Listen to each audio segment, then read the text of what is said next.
un hypnotiseur qui est là avec son patient, les symptômes, il travaille sur un symptôme, je sais pas n'importe quoi, une phobie, une douleur.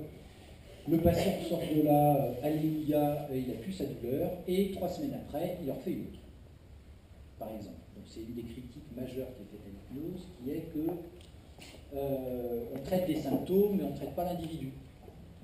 Moi, c'est ce que j'ai beaucoup entendu quand j'ai dit à mes professeurs à l'époque que je voulais me former à l'hypnose. Qu'il y avait 2 critiques majeures. Un, que j'allais faire de la manipulation mentale, ce qui était inadmissible. Et la deuxième chose, c'est que j'allais traiter des symptômes et que les gens allaient garder leurs problèmes après, et que ce n'était pas comme ça qu'on soignait les gens. Donc du coup, si on veut parler d'hypnose d'une façon un peu plus simple, il y a 3 choses en fait qui sont sous le même terme. Il y a l'état d'hypnose, l'état hypnotique. C'est aussi un processus. Et c'est aussi ce que j'appelle une philosophie de soins, c'est-à-dire une façon tout à fait particulière d'aborder la thérapie avec les gens. Que ça soit avec un individu, une famille, ou un couple, ou autre. L'état d'hypnose, c'est un état extrêmement naturel que vous connaissez tous. Peut-être même cet après-midi. Vous aviez vu cet après-midi la plupart. Vous avez forcément, entre l'âge de 5 ans, même avant, et maintenant, forcément expérimenté un état d'hypnose avec un prof. Et c'est un truc génial, il parle d'une voix lente, monocorde, sans intonation. C'est vaguement intéressant à peine, et il y a une partie de vous qui est là dans la salle, en train d'écouter vaguement le truc, puis il y a une autre partie de vous qui est ailleurs. Ce que vous allez faire le soir, le film qui va passer, la dernière série en streaming, etc. etc. C'est typiquement un état hypnotique. Parce qu'à ce moment-là, si jamais à un moment le prof en question, ou s'il se passe un bruit ou un truc, vous êtes capable de réagir, donc c'est pas du sommeil, parce qu'on peut aussi, à 14 heures, après avoir bouffé au rue, se retrouver empaffé. Mais c'est du sommeil. Hein, donc cet état hypnotique-là, vous l'avez expérimenté. Autre exemple que vous avez tous, pour la plupart, je pense, expérimenté, c'est un long trajet en voiture, sur une autoroute. Donc vous roulez, vous écoutez la musique, tout ça, machin, puis au bout d'un moment, ah, tiens, on est déjà arrivé là.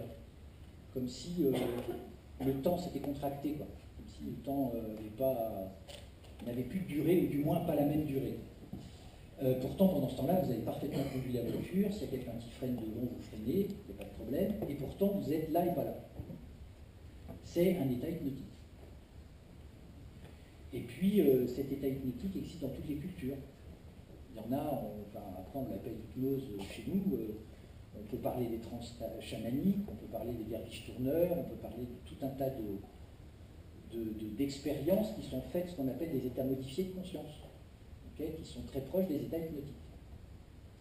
Donc ça, c'est ce qu'on appelle l'état. Donc l'état hypnotique, c'est un état qui est naturel, qui n'a rien à voir avec le sommeil et qui n'a rien non plus à voir avec l'éveil. C'est autre chose. C'est un 3e état. Hein, il y a des gens qui disent que c'est un éveil paradoxal. Il est au réveil ce que le sommeil paradoxal est au sommeil. Voilà. Maintenant, cet état-là étant très naturel, il est effectivement très propice pour mobiliser des parties de soi qu'on ne mobilise pas habituellement. On pourrait dire d'une façon simple qu'on a un conscient qui nous fait réfléchir et tout, et puis un non-conscient. Alors, je ne vais pas dire inconscient, parce qu'il y en a peut-être certains d'entre vous qui font de la psychanalyse et qui trouvent ce que c'est que l'inconscient psychanalytique. J'ai étudié ça un peu, puis j'ai arrêté parce que je n'ai pas tout compris. Donc, mais du coup, on va parler de non-conscient. Donc on va dire qu'il y a un conscient qui réfléchit et un non-conscient qui ne réfléchit pas, ou du moins qui ne réfléchit pas de la même façon, qui le fait de façon beaucoup plus émotionnelle. Est-ce que ça vous semble clair ce que je raconte ou pas ? Oui, à peu près. Et du coup, nous, ce qui nous intéresse, c'est de mobiliser la partie non consciente, celle qui fait des trucs bien. Alors là aussi, moi j'ai appris quand j'étais jeune padawan que l'inconscient c'était une espèce de partie de nous à moitié dégueulasse qui nous filait des pots de banane, qui nous faisait faire des trucs absolument incroyables, en fait qui nous voulait que du mal. Eh bien, je dois avoir que des patients particuliers, parce que moi, j'ai que des patients qui ont des conscients, mais qui mettent un bordel épouvantable, et qui ont une partie non consciente qui est plutôt sympa. Mais je n'ai peut-être pas les mêmes que tout le monde. Et donc moi, ce qui m'intéresse, c'est d'aller mobiliser cette partie non consciente pour que les gens se remettent à faire des choses plus, on va dire, plus écologiques pour eux, on va dire. Je peux vous donner un exemple bête. Notre conscient nous fait faire des trucs par anticipation. Je prends un exemple tout bête. Une jeune fille qui a 15-16 ans et qui commence à découvrir la vie avec les loups qui tournent autour, parce qu'à 16 ans, il y a forcément des loups qui tournent autour.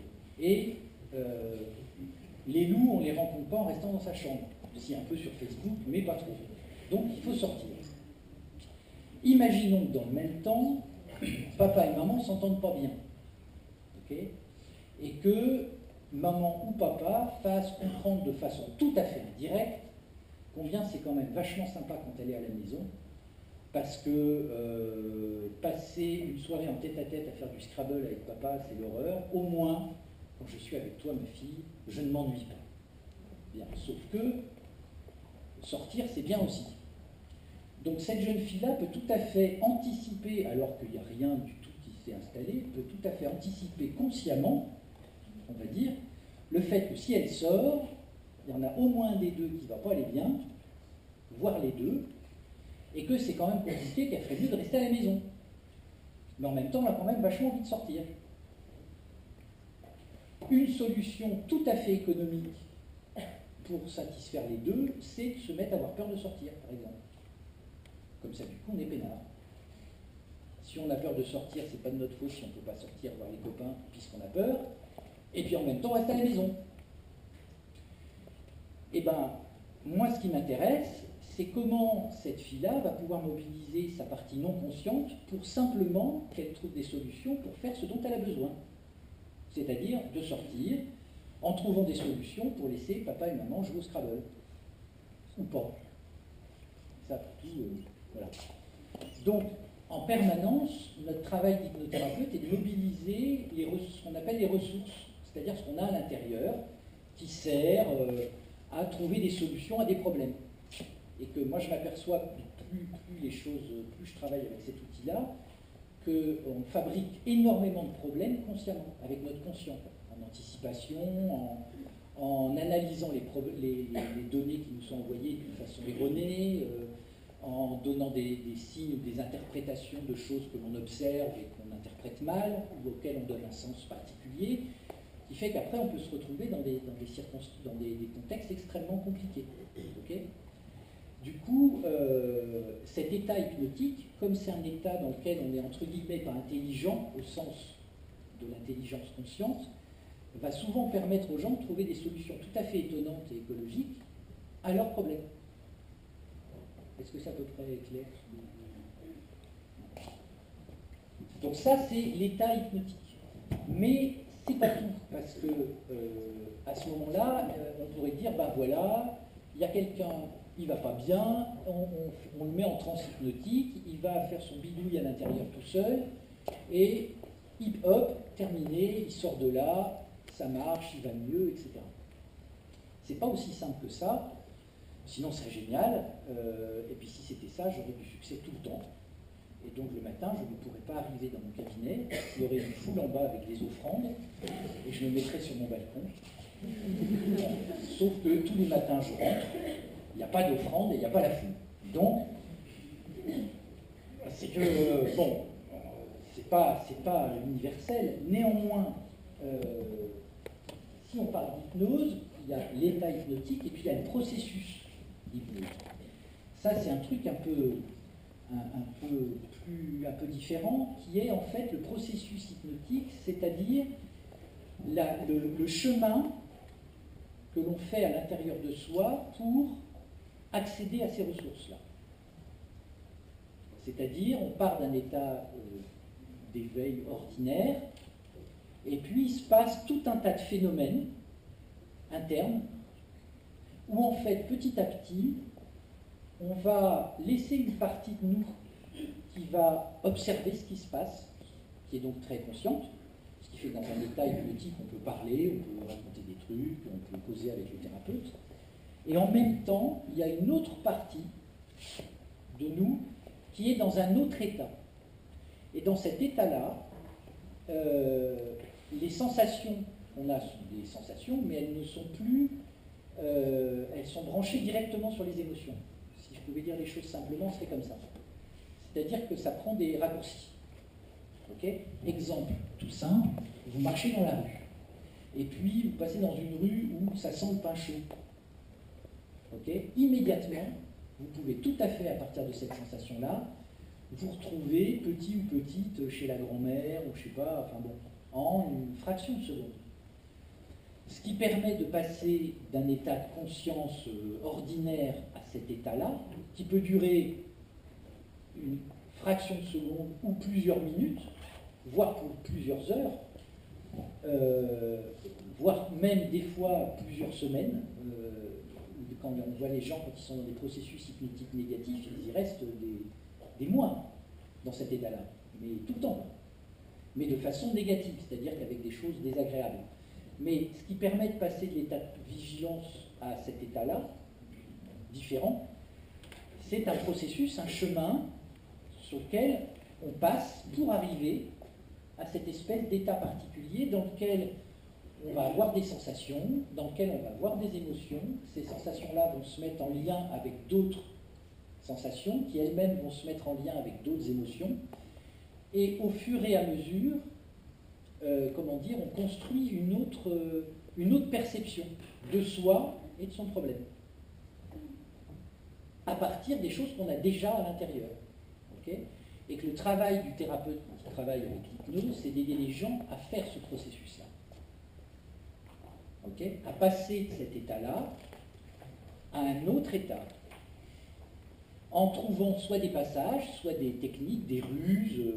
Après, c'est le savoir-faire, l'expérience qui fait qu'on le fait.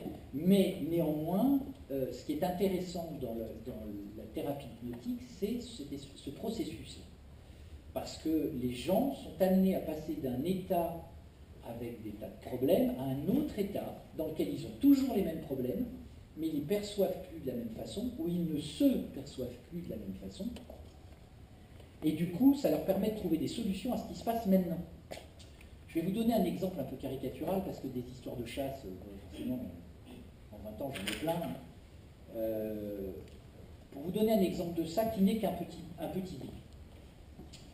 J'ai eu l'occasion de voir une fois un monsieur qui avait 35 ans à peu près, et qui travaillait dans une grande surface, et il mettait les trucs en rayon. Et il montait sur des escabeaux tout le temps, ou des échelles, comme il y a le roi Merlin, ça machin, super haut, des échelles.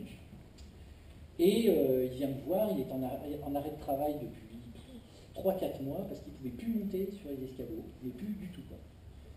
C'est-à-dire qu'il montait 2 marches, il avait des vertiges, il tombait, il a fait des malaises, enfin une horreur, donc il était en arrêt de travail. Bon, bien évidemment, il se passait aussi des trucs dans sa vie, quoi, forcément. Je veux dire, les peurs comme ça n'arrive pas sur les gens comme la grippe. Quoi. On se lève un matin, pouf, oh tiens, j'ai peur. Ça ne marche pas comme ça. Donc là aussi, il était dans un processus, une histoire qui l'amenait à. Et donc moi, mon idée, c'était que pour l'aider à résoudre ces autres problèmes, qui n'avaient rien à voir avec l'escabeau et de son vertige, c'était quand même bien qu'on s'occupe du vertige assez vite pour qu'on puisse passer à autre chose. Et on y reviendra, hein, c'est l'histoire de symptômes. Et donc, le premier niveau, ce monsieur-là, donc j'avais repéré au début que quand on parlait avec lui, quand je lui demandais des trucs sur son enfance, sur ses parents, comme ça fait les psys, hein, parce que les psys, ça parle des parents, ça parle des enfants et accessoirement de sexe. Ouais. Donc là, on parlait de parents et d'enfants. Et j'avais vu qu'il y avait des trucs où il était très, comment dire, il réagissait beaucoup à des choses qui avaient l'air de le mobiliser, qui étaient quand il était chez ses grands-parents. Bon, j'avais vu ça, qu'il avait l'air d'être bien quand il causait que quand il était chez les grands-parents. Donc, nous voilà partis, on fait une séance d'hypnose ordinaire, voilà. Et je lui demande, à l'époque, c'était il y a longtemps, je lui demande de retrouver un endroit où il était bien. Et puis, bah, il me dit, chez papy et mamie, c'est bien, quoi. Donc bon, nous voilà partis chez papy et mamie, essayer de retrouver des sensations, tout ça. Puis à un moment, il change de figure pendant la séance, et puis il dit j'ai peur, avec une voix tout petite, j'ai peur. Bon, des gens qui ont peur pendant une séance d'hypnose, il y en a plein, et il y en a plein aussi qui ont peur sans séance d'hypnose. Donc en soi, c'est pas un truc très particulier, sauf que, quand je lui ai demandé pourquoi il avait peur, il me dit bah il y a le jar. Le jar, pas une amphore, mais le jar, cette espèce de saloperie avec un bout très long là, qui aboie et qui mord. Sauf qu'il faut remettre ça dans le contexte. Un enfant de 5 ans, quand il a un jar, c'est pas une girafe, mais c'est quand même assez gros quoi, pour un enfant de 5 ans, un jar. Pour un adulte, c'est quand même assez gros, mais pour un enfant, c'est encore plus gros. Et en fait, je l'ai su après, l'histoire, c'est qu'il s'était retrouvé, il avait été donné des graines aux poules, et puis la porte du poulailler s'était fermée, il y avait le jar qui était dedans. Et il s'est retrouvé coincé avec le jar à 5 ans. Les grands-parents à Perpète-les-Oies qui n'entendaient pas, et lui il était là, bloqué dans le truc, et il avait dû trouver des stratégies pour lutter contre sa peur et sortir du poulailler. Et son truc c'était, je fais un petit pas par un petit pas. Et donc ça a dû durer, pour un enfant de 5 ans, des heures. Au bout d'un moment, il était près de la porte, pouf, il ouvre la porte, il est sorti. Sauf que, eh ben, ce monsieur, après, quand il est retourné sur le machin, il a fait pareil avec l'escabeau. Tout seul. Il a dit, bah, si j'ai fait ça petit avec le jar, je peux peut-être faire ça avec l'escabeau. Donc, une marche par une marche. Tout seul. Je lui ai rien demandé, il est revenu me voir, il m'a dit, bah, je pense que c'est comme ça qu'il faut que je fasse. Donc j'ai essayé chez moi, on a un escabeau, j'ai fait une marche, c'était compliqué, je suis resté dessus, puis je me suis dit que j'allais pouvoir en faire sur 2, puis 3, puis voilà. Bon, après on a pu s'occuper du reste. Hein. Mais pour vous dire que, en termes de processus, ce monsieur-là a réutilisé des expériences antérieures qu'il a utilisées pour résoudre une partie de son problème. J'insiste sur le une partie, parce que bien évidemment, il y avait des trucs aussi compliqués, parce que c'était compliqué comme souvent, là c'était avec sa belle famille, parce que c'est ce qui différencie les autres des animaux. C'est que les animaux n'ont pas de belle-mère ni de beau-père, ce qui n'est pas le cas des humains. Et donc du coup il avait aussi tout un tas d'autres raisons de ne pas aller bien, néanmoins du coup on a pu s'en occuper d'une façon plus simple, parce que ce problème-là, plutôt qu'il se retrouve à bouffer des antidépresseurs et des anxiolytiques, il a réglé son problème en une séance. Ça, la peur, par le reste. Donc du coup, ce processus-là, qu'il a passé d'un état d'éveil au moment où il s'est retrouvé petit dans le poulailler, c'est un processus hypnotique, dans lequel il est passé de cet état-là à un autre. Sauf que quand il s'est retrouvé dans cet autre état-là, immédiatement, toutes ses ressources, c'est-à-dire son savoir-faire et son savoir-être, il l'a récupéré. C'est comme si le petit avait aidé le grand de maintenant. Okay. Donc ce qui nous intéresse, nous, en tant qu'hypnothérapeute, c'est cette histoire-là, le processus, qui est donc différent de l'état. L'état, c'est un état, le processus, c'est le chemin qui permet de passer d'un état à ce fameux état hypnotique. Est-ce que c'est à peu près clair? Et puis, alors là, c'est un peu plus vaste et large. L'hypnose, c'est aussi une philosophie de soins. Pourquoi c'est une philosophie de soins? Parce que un des reproches majeurs, comme je vous ai dit tout à l'heure, qui était fait et qui est fait encore à l'hypnose, souvent par des gens qui ne connaissent rien, d'ailleurs, même qui parfois ont pignon sur rue, c'est que, justement, l'idée, c'est l'hypnose, c'est une thérapie de symptômes. C'est ce qui flotte dans l'idée des gens, c'est une thérapie de symptômes. Or, et ça je suis très clair là-dessus, l'hypnose, les thérapies avec l'hypnose ne sont pas des thérapies de symptômes, c'est des thérapies de l'individu. c'est des thérapies de l'individu, à savoir l'individu dans son écosystème intérieur, le sien, mais aussi dans son système extérieur, relationnel. C'est-à-dire que vont être pris en compte ce qu'il est lui, ou elle, hein, en tant que personne, c'est-à-dire comment il se sent, ses ancrages physiques, sa détermination sexuelle. Quand je dis sa détermination sexuelle, c'est-à-dire la façon dont les gens sont dans leur masculinité ou leur féminité. Ça va aussi prendre en compte leur âge émotionnel. L'âge émotionnel n'est pas forcément celui de la carte d'identité. Ok ? L'âge émotionnel, ce sont des sensations et des émotions que l'on ressent à un moment dans certaines situations et qui n'ont pas forcément à voir avec l'âge qu'on a. Exemple, vous êtes dans un supermarché et vous voyez une petite de 5 ans qui se roule par terre et qui hurle parce que sa mère ne veut pas lui acheter un jouet ou même des haricots. Okay, et elle se roule par terre, elle fait une colère épouvantable. Vous êtes là, vous voyez une petite de 5 ans qui fait une colère, vous dites, bah, c'est une petite de 5 ans qui fait une colère. Parce que, émotionnellement, quand on a 5 ans, on reconnaît à tout le monde la possibilité de faire des colères. Okay, des colères, on se roule par terre et tout, et tout, tout. Vous prenez le même cas, une fille de 20 ans, avec sa mère de 5 ans, qui fait une colère dans le truc, on dit c'est l'hystérique. Ok ? Sauf que, pour moi, c'est pas hystérique, c'est juste une petite fille de 5 ans dans un corps de 20. Okay, à ce moment-là, son âge émotionnel, son expérience relationnelle l'amène à faire ou à être comme une petite fille de 5 ans. Alors, on peut multiplier ça à l'infini. On peut aussi voir des gens qui, à l'inverse, sont très vieux, alors qu'ils ne sont pas vieux.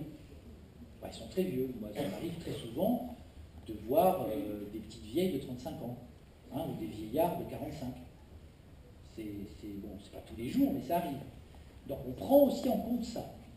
On prend en compte tous ces paramètres-là que j'appelle être l'écosystème interne des gens. Okay, et leurs expériences. Alors bien évidemment, dans leurs expériences, il y a aussi les pets qu'ils ont eues, les traumatismes, la façon dont ils ont pu cicatriser, hein, ce qu'on appelle la résilience ou la cicatrisation, enfin, c'est comme vous voulez. Donc on prend en compte toutes ces choses-là, mais pas seulement. Pas seulement.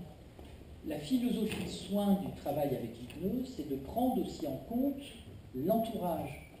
Mais pas seulement l'entourage dans ce qu'en dit le patient, mais en observant les interactions et ce qui se passe avec l'entourage. Donc il est très fréquent quand on est hypnothérapeute de convoquer les conjoints, la famille. C'est fréquentissime pour observer ce qui se passe et essayer d'avoir une idée de comment est l'équilibre du système dans lequel est le patient. Okay ? Donc on prend en compte tout ça, tout le temps, tout le temps, tout le temps. Donc bien évidemment, les symptômes, lorsqu'il y en a, et les gens viennent bien souvent parce qu'ils ont des symptômes, des problèmes, on ne les traite pas en tant que tels. Exemple, quelqu'un qui vient parce qu'il a des angoisses, je ne vais pas faire une séance d'hypnose où il va faire du lieu sûr pour qu'il se rassure, quoi. Enfin bon, ok, quoi. Mais à ce moment-là, autant prendre un anxiolytique. Ça n'a aucun intérêt, quoi. Faire de l'hypnose comme ça n'a aucun sens, à mon avis. C'est-à-dire que du coup, on est collé aux symptômes. Donc on fait des espèces de séances recettes, comme font les Américains malheureusement maintenant. Pour les phobies sociales, ouvrez votre manuel à la page 1. Séance 1, la métaphore de machin bidule. Et donc moi j'ai vu des séances où il y a des gens, ils sont en hypnose, puis il y a le thérapeute avec son livre, puis il lit le livre. Puis après, il fait la séance d'après, il fait la séance numéro 2 du manuel. Donc c'est du grand n'importe quoi. Ok ? Comme je vous parle d'hypnose et beaucoup d'entre vous ne connaissent pas ou ont juste entendu parler, ne retenez pas que c'est une thérapie du symptôme. C'est des thérapies des gens, dans leur globalité, et pas quelque chose qui a à voir avec juste un problème, et voilà, on traite le problème, et 4 séances, et de la route, et c'est bon, et tout le monde rentre chez soi, on est content. Hein, parce qu'effectivement, Si on commence à utiliser l'hypnose comme ça, c'est extraordinairement séduisant parce que ça marche, un moment. Puis les gens viennent, ou ils ne reviennent pas, ils vont voir d'autres, enfin bon, voilà quoi. Et que traiter avec l'hypnose, c'est pas simplement traiter des phobies, une douleur du bras, quoi. C'est aussi des gens qui sont dans des processus dépressifs depuis des années, c'est aussi des gens qui ont des problèmes avec leur ancrage, leur identité personnelle, sexuelle et autres. On peut travailler avec ces outils-là aussi, tout le temps. Mais ce n'est pas une thérapie du symptôme. Sauf qu'il s'avère que, bien évidemment, avec ces outils-là, il y a beaucoup de symptômes qui, très vite, s'arrangent ou s'amendent. Mais, là encore, je dirais que ce n'est pas une fin en soi. Hein, contrairement à l'idée reçue. Et également, ce n'est pas un outil, en termes de philosophie de soins, qui est là pour connaître la vérité. Un genre, alors, dans le genre de demande, il y a des gens qui viennent faire l'hypnose pour apprendre à être plus intelligent. Je viens vous voir, je voudrais être plus intelligent. Alors ils disent pas ça comme ça, mais au final, c'est ça. Quoi. Je viens vous voir parce que j'aimerais être plus intelligent. En faisant de l'hypnose, peut-être que je vais être plus intelligent. Voilà. Ou je viens vous voir parce que je pense que j'ai eu un traumatisme dans l'enfance et je veux le retrouver et je veux le connaître. Ça, c'est X-Files, ou NCIS, ou The Mentalist. Okay, mais c'est absolument pas de l'hypnose. Enfin, du moins dans la conception que j'en ai. Okay. Pourquoi? Parce que malheureusement, l'hypnose, c'est un état, comme je vous ai dit, et un processus dans lequel on a des sensations. Et ces sensations-là sont extrêmement véridiques. Elles sont très véridiques. Il y a eu des études qui ont été faites avec des PET scans. Vous savez ce que c'est, les scanners où on regarde le fonctionnement cérébral. Lorsqu'on travaille, entre guillemets, avec des gens en expérimentation, on leur fait faire des hallucinations visuelles hypnotiques, c'est-à-dire voir des trucs qui n'existent pas, quoi. Ils voient derrière leurs paupières fermées, par exemple, ou ouvertes, les zones du cerveau qui sont stimulées, c'est les zones visuelles, les mêmes. Donc ce qu'on voit, ça ressemble à ce qu'on voit. C'est du réel, sauf que c'est pas du réel. Pour les vieux, ça n'existe plus, là maintenant, c'est du Canada Dry de réel. Et c'est du réel qui ressemble à du réel, mais ça n'en est pas. Quoi. Donc bien évidemment, si on transpose ça au souvenir, vous imaginez bien très vite les dérives qu'il peut y avoir. Quoi. Hein, on fait une sorte d'hypnose, ah ouais, je me rappelle, mon oncle il était dans la pièce, et patati patati patata. Oui, sauf que peut-être, mais peut-être pas. Hein, donc la philosophie de soins, ce n'est pas, quand on est thérapeute et qu'on travaille avec ces outils-là, aller faire de l'enquête policière. C'est pas notre boulot. Moi, quand je vois quelqu'un qui a eu des abus ou qui pense en avoir eu, mon travail avec lui, c'est pas de l'aider à savoir si c'est vrai, c'est de l'aider à cicatriser. C'est pas de l'aider à savoir si c'est vrai. Parce que de toute façon, si c'est vrai, bah c'est vrai. Si c'est pas vrai, mais qu'il pense que c'est vrai, ça a exactement le même impact. Donc l'objectif, c'est de cicatriser. Pas de savoir la vérité. Quoi. Je suis pas avocat et je suis pas mentaliste. Donc voilà. Ok. Donc du coup, cette philosophie de soins-là, c'est vraiment une approche extrêmement écologique des gens en prenant en compte ce qu'ils sont dans ce qu'ils sont, avec leurs ressources et leurs compétences, pour les aider à faire avec ce qu'ils ont, pour qu'ils fassent un peu mieux ou différemment de ce qu'ils font d'habitude, d'un point de vue relationnel et émotionnel. Hein, mais moi, j'ai jamais pu aider quelqu'un avec l'hypnose à être plus intelligent. Pareil, les gens qui ont des poils de mammouth dans la main et qui n'arrivent pas à travailler, je voudrais apprendre à être moins feignant. Ben ouais, tiens, allez, allons-y. Okay, ce genre de demande est totalement... Enfin, voilà. Mais il y en a encore, hein, parce que l'hypnose véhicule encore ça. Hein. De la même façon, dans cette philosophie de soins, il y a une chose qui est importante, c'est qu'on dit souvent qu'un thérapeute, peut-être qu'on vous l'a dit ça d'ailleurs déjà, qu'un thérapeute c'est neutre et bienveillant. Est-ce que vous avez entendu ça? C'est totalement, irrésolument impossible. Ça rassure que ceux qui le disent. Pourquoi? Parce qu'on n'est jamais neutre. Puis neutre, c'est quoi neutre? neutre, c'est impossible. Pourquoi c'est impossible? Parce qu'on ne peut pas ne pas communiquer. C'est impossible. Je vais vous donner un exemple. J'ai eu une discussion il y a maintenant quelques années avec un confrère psychanalyste que j'aime bien, avec qui on a l'occasion de causer assez souvent. Et on parlait de ça justement. Il disait, bah ouais, mais non, moi je suis derrière le patient, il est allongé sur le divan, il ne me voit pas. Et je dis rien. Donc je ne vois pas comment je peux l'influencer ou interagir avec lui, puisqu'il ne me voit pas, je lui dis rien. Je lui dis, et de temps en temps, tu ne fais pas 1-1. Elle me dit, bah si, mais je ne le fais pas tout le temps.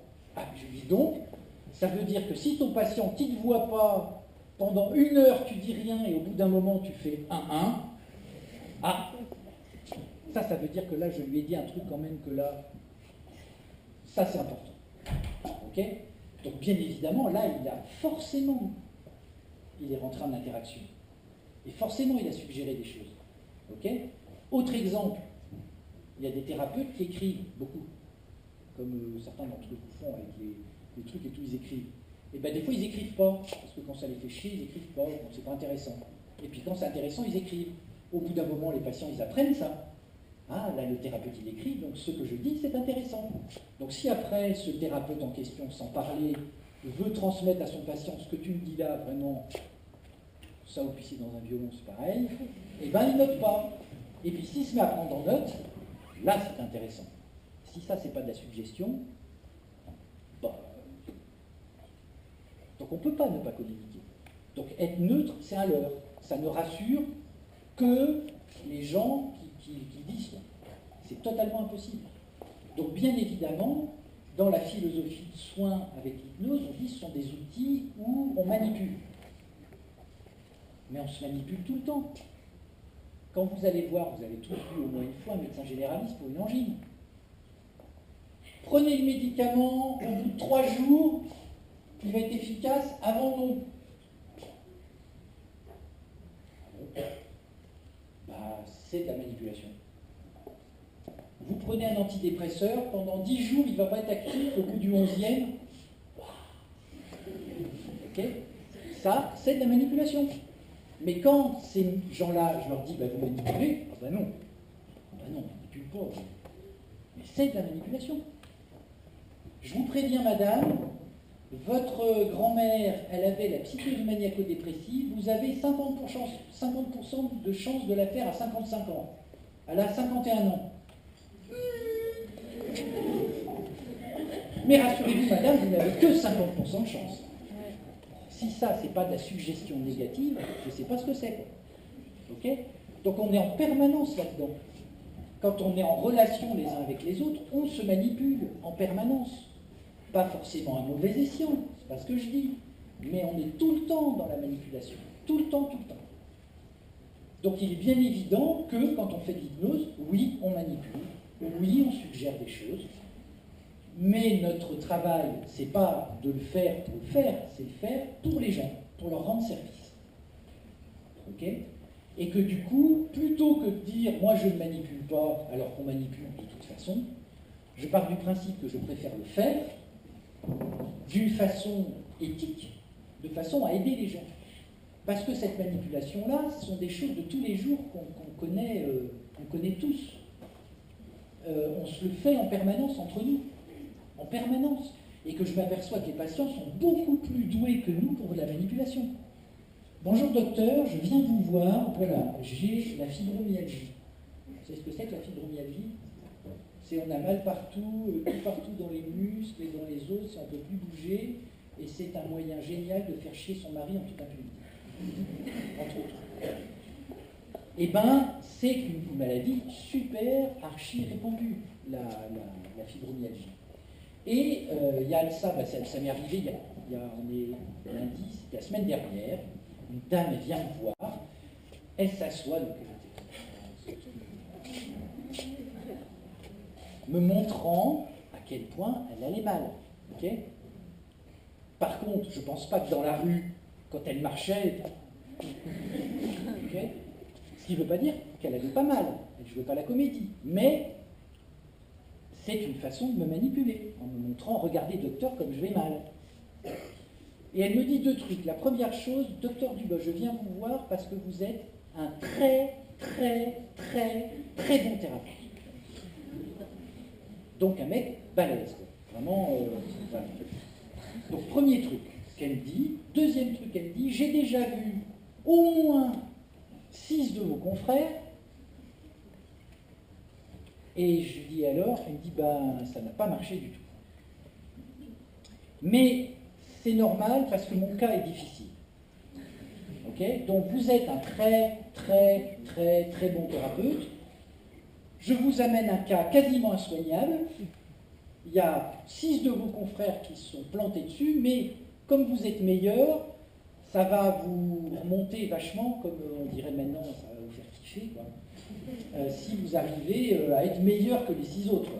Bah tiens. Et elle me dit, je lui dis, mais sur les 6 quand même, c'est pas possible que vous ayez vu 6 thérapeutes nuls. Je dis, je veux bien, dans le tas, qu'il y en ait 1 ou 2 qui soient très nuls, mais statistiquement, sur Rennes, si vous voyez 6 thérapeutes, il n'y en a pas 6 de nuls. Elle me dit, non, il y en a un, c'était bien, mais j'ai fait une tentative de suicide en cours de thérapie. Voilà. Donc, si ça, c'est pas de la manipulation, je ne sais pas ce que c'est. Ok? Donc là, j'avais 2 solutions. Première solution, vous inquiétez pas, madame, vous êtes entre de bonnes mains. Et là, ça partait en sucette dans les 3 séances qui suivaient. Deuxième possibilité, moi j'ai fait...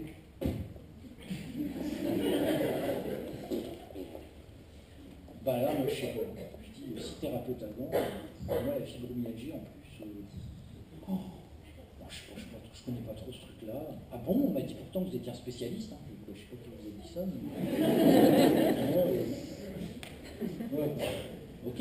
Donc j'ai à mon tour recommencé à communiquer avec elle en lui faisant comprendre sans lui dire, tout en lui disant que moi je voulais bien travailler avec elle. Si on démarrait sur ces bases-là, je vous préviens docteur, je viens vous voir, j'ai un truc insoignable, vous êtes bon, donc vous allez le soigner quand même, mais je vous préviens, vous allez vous planter. C'est de la manipulation. Donc moi, les gens, vous voyez, sont beaucoup plus doués que nous pour manipuler parce que c'est pas des gens machiavéliques. Je veux dire, c'est pas le problème. C'est qu'on ne peut pas ne pas manipuler. Et quand en plus on a dans son expérience personnelle des années de manipulation, parfois parentale ou du conjoint, vous imaginez bien que les gens sont super entraînés, c'est des pros de la manipulation. Okay? Donc il est bien évident que l'idée selon laquelle on ne peut pas manipuler et qu'il ne faut pas faire ça, ben, je dirais les patients le font déjà. Donc moi je considère que c'est une façon de travailler relationnellement avec eux en changeant de cadre, en étant autrement, pour les obliger à travailler autrement. Donc avec cette dame-là, le truc c'était, moi j'y connais rien, est-ce qu'il n'y a pas un petit symptôme vite fait sur le gaz dont on pourrait s'occuper en 4-5 séances, comme ça on verrait si on fait une bonne équipe. Elle me dit, mais personne ne m'a jamais demandé ça. Je lui dis, bah peut-être, mais moi, puis déjà les 6 avant, je suis déjà découragé avant de commencer. Moi, c'est pas possible, on ne peut pas. Donc voilà. Donc du coup, j'ai de façon à l'obliger à changer, elle, son mode relationnel. Parce que vous doutez bien qu'elle fait ça pas que avec moi. Hein, elle fait ça avec tout le monde, et puis bien évidemment, elle a aussi une mère de compétition qui fait la même chose avec elle. Et enfin, puis tout le monde manipule tout le monde, et c'est super compliqué. Donc du coup, dans l'éthique de soins, avec l'hypnose, je prends en compte tous ces éléments-là et je vais me mettre en relation avec les gens autrement. Ok? Est-ce que c'est à peu près clair? Et du coup, oui, on manipule, oui, on fait des suggestions, mais c'est pour le bien des gens. Alors après, ces suggestions-là, la façon dont on le fait, techniquement, il y a plein de trucs. On peut le faire en dehors de l'hypnose. La majorité des manipulations auxquelles on est soumis et qu'on fabrique nous-mêmes sont des manipulations qui se font en dehors de tout contexte d'hypnose. Le coût du médicament, quand vous allez voir votre médecin généraliste, pour une angine, vous n'avez pas l'impression qu'il fait avec vous une séance d'hypnose. Enfin, je crois pas, quoi. Et pourtant, il vous suggère à bloc. À fond, quoi. De la même façon, vous voyez, alors ça c'est des trucs extraordinaires, quelqu'un qui a une jambe pétée à l'hôpital. Et puis, il est là sur son lit d'hôpital, avec son truc dans le plâtre, et puis la traction, là. Et puis, il y a tous ses copains qui viennent le voir en lui disant « Oh, t'as pas l'air en forme. Hein. T'as pas trop mal. Et t'arrives à dormir quand même ?» C'est des trucs de manipulation négative. C'est de la suggestion négative. T'as mal, tu dors pas, t'es inconfortable, etc. Dans les blocs opératoires, c'est pareil. Ça va, madame, vous n'avez pas trop froid. Ben, quand on est dans une situation de stress, on n'entend pas les négations.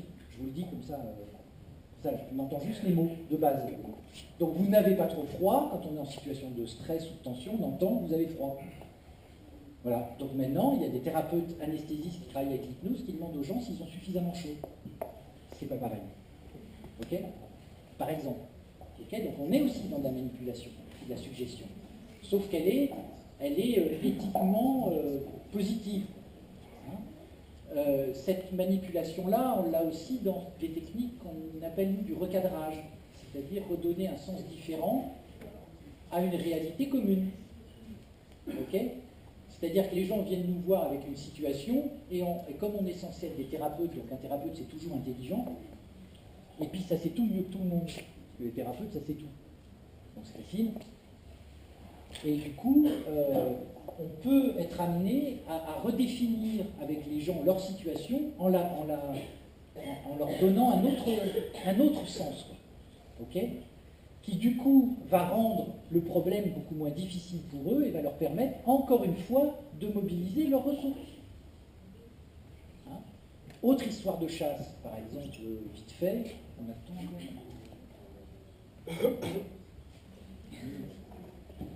Donc, autre histoire de chasse très vite fait pour vous faire sentir ce que c'est, ça.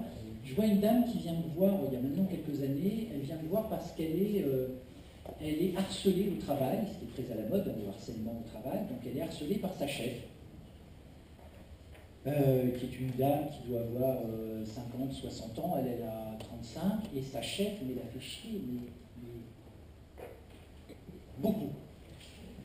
À tel point qu'elle a été mise en arrêt de travail, et moi je la vois à la fin de son arrêt de travail, avec elle, son intention, c'est « je ne retournerai pas au travail, c'est trop horrible, cette chef-là est épouvantable, je ne peux plus, je ne supporte plus, c'est horrible ». Bon. Là aussi, cette dame-là, elle a une histoire, un passé, une écologie personnelle, un vécu, etc., qui fait qu'elle n'est pas forcément très équipée pour faire face à ce genre de choses. Donc moi, quand j'ai vu cette dame-là, je me suis dit, le premier niveau, c'est qu'il faut qu'elle reprenne le travail. Pourquoi il faut qu'elle reprenne le travail? Parce que sa vie ordinaire est dans le travail. Il n'est pas en étant en arrêt à la maison. Quoi. Comment on veut résoudre un problème qui se passe au travail en restant à la maison? Alors, j'aurais pu l'aider à comprendre pourquoi elle ne supportait pas que sa chef lui la mette mal comme ça. Pourquoi elle ne supportait pas ça? J'aurais pu travailler avec ça avec elle. Je me suis dit, là, on part... on prend la route et on ne sait pas quand est-ce qu'on va revenir. Quoi. Donc je me suis dit, elle reprenait le lendemain, donc il fallait la remettre en mouvement. Donc j'ai pris mon bloc et je lui ai demandé de me décrire avec une grande minutie toutes les attitudes de sa chef quand elle la maltraitait au travail. Et je prenais plein de notes. Et puis je faisais oui c'est ça, je faisais répéter, tout ça, machin. Et à la fin, j'avais une liste longue comme le bras de tous les trucs, et puis je la regarde et je dis, ouais, ça c'est symptomatique, c'est typique, c'est classique. Elle me regarde et me dit, bah ouais, ça c'est le classique des mal baisés. Elle me regarde comme ça, elle me dit, mal baisé. Je dis, bah ouais, votre chef c'est une mal baisée. Je suis sûr que c'est une mal baisée. Enfin, il y a tous les. Là, il y a tous les... Et elle me dit, mais. Et là, du coup, elle se met à sourire. Elle se met à sourire, elle me dit, oh, ben j'avais jamais vu ça comme ça. Et alors je lui dis, bah, ce qui serait peut-être bien, parce que je lui dis, moi c'est sur vos trucs, voilà, vous m'avez dit c'est les symptômes, mais j'aimerais bien quand même en savoir un peu plus pour être sûr de mon diagnostic. Donc elle me dit, comment il faut que je fasse? Je lui dis, vous retournez au boulot demain, et vous allez regarder tel truc et tel truc, c'est les derniers signes qui manquent au mal baisé. Donc s'il y a ça, on est dedans. Qu'est-ce qu'elle a fait? Elle est retournée au travail. J'ai vu une semaine après, elle m'a dit, bah vous aviez raison. Et on est parti sur autre chose. Okay, sauf qu'elle avait repris le travail. Et du coup, elle avait mobilisé ses ressources parce que pour elle, se faire martyriser par une femme, c'était épouvantable. Elle se retrouvait à être observatrice d'une femme mal baisée. C'était un truc, mais ça, tu savais faire. Pas parce que moi, je suis pas mal baisée, mais toi, si. Du coup, impeccable. Donc, elle s'est remobilisée pour le travail, et après, on a trouvé des stratégies pour qu'elle se renforce, etc. Okay, c'est de la manipulation. Okay, même si dans son cas, je pense que vraiment, elle était mal baisée. Mais indépendamment de ça, c'est donner un sens autre à une réalité qui est commune. Je me fais martyriser par ma chef. Okay, mais cette façon de travailler avec elle lui a permis de le regarder autrement. Et donc de récupérer des émotions et des sensations sympas sur un truc pas sympa. Est-ce que vous comprenez la...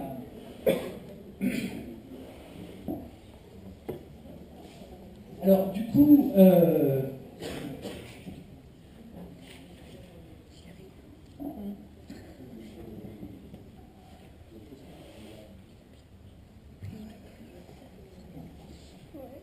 donc, très rapidement, alors là aussi, c'est un truc qui m'est posé souvent, les indications, les contre-indications d'hypnose. Alors, bien évidemment, quand j'étais jeune padawan et que j'apprenais l'hypnose avec mon maître Yoda à moi, bien évidemment, c'est un premier truc qui disait ça.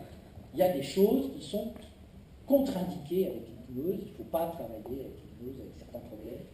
Et puis il y en a d'autres où on peut. Donc en gros, ce que j'avais appris à l'époque, moi quand j'ai commencé l'hypnose il y a 20 ans, c'est que les psychotiques, il ne faut pas travailler avec l'hypnose, et les névrotiques, il faut travailler avec l'hypnose. Voilà.